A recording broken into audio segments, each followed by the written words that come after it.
You know, it's interesting going after Dayton, and thank you. Some of the information that I have is relatively similar. You know, the big difference is, thank you, I appreciate it.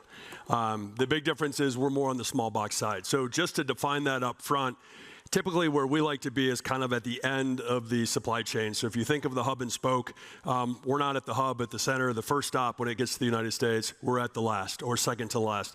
The goal has always been, when we started, it was smaller buildings have more yield.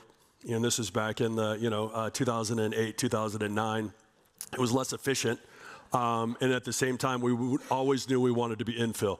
So it started with local regional distribution. Who would have thought, 15 years later, that became, last mile or last touch distribution, and that's where we are today. So some of the demand drivers are the exact same, so I won't spend too much time on them, and then some get more specific to the smaller assets. E-commerce, obviously e-commerce is one thing specific to logistics.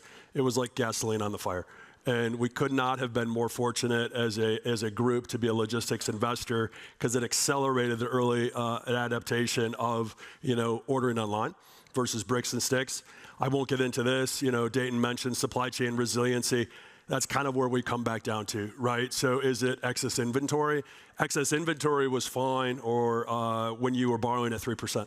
When you're borrowing at 7 to 8% excess inventory, inventory turns to sales is much more challenging. But this supply chain resiliency has really led to probably groups carrying more inventory than they'd like to. We talked about onshoring, nearshoring.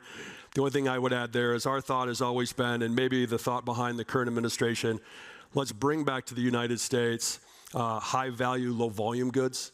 And let's leave the high volume, low value goods outside of the United States. So let's bring those jobs back, kind of that middle class push.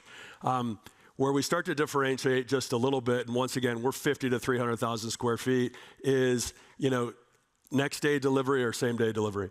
In order for you to deliver on the same day or deliver next day, and I'll quote Amazon here, Amazon has a number, and it's 800,000 people within 5 miles. Right, so if you think about that, you put yourself in northern New Jersey, it's probably 2 million people within 3 miles, right, due to traffic. But if you want to order by 11, deliver by 4, that warehouse is around the corner from your house. Next day delivery, I never knew I needed next day delivery. Now when I don't get it, I'm upset. But that is the minimum requirement for most consumer goods groups. So you need to be really close in. Those buildings tend to be smaller.